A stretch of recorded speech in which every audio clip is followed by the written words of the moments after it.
Yan mga bay, andito kami ngayon sa Maylinggen mga bay. Kakatapos lang yung malakas na ulan.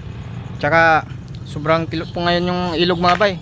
Yung tawag sa amin na kilot dito mga bay, yung madumi po yung ilog. Ito mga bay oh.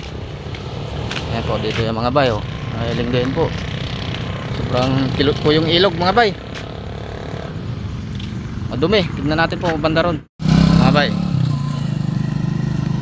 Tignan po dito mga bay oh. Ay kanya-kanya po silang fish pan po. Ayan. Tsaka mga bay oh, sobrang dumi po yung ilog ngayon mga bay. Kakatapos lang kasi ng malakas na ulan.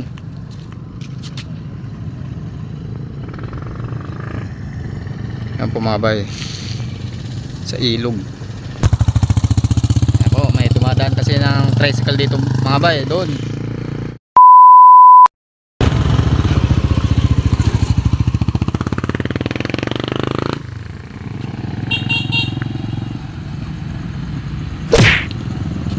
Mga bay, punta po tayo doon mga bay. Po silang fish pan po. Ayan. Tsaka mga bay, sobrang dumi po yung ilog ngayon mga bay. Kakatapos lang kasi ng malakas na ulan.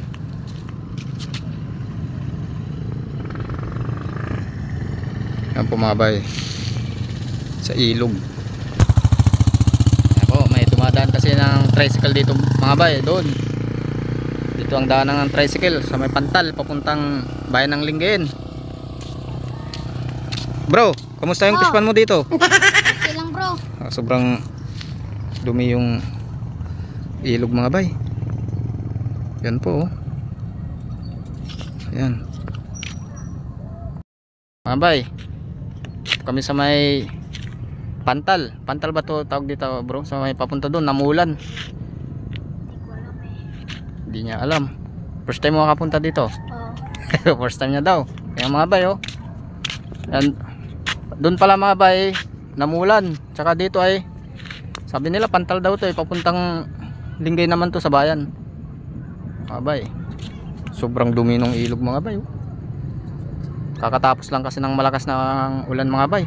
Tsaka pag ganitong tagulan mga bay sa probinsya, panahon ng pangingisda dito mga bay, sobrang dami ng huli.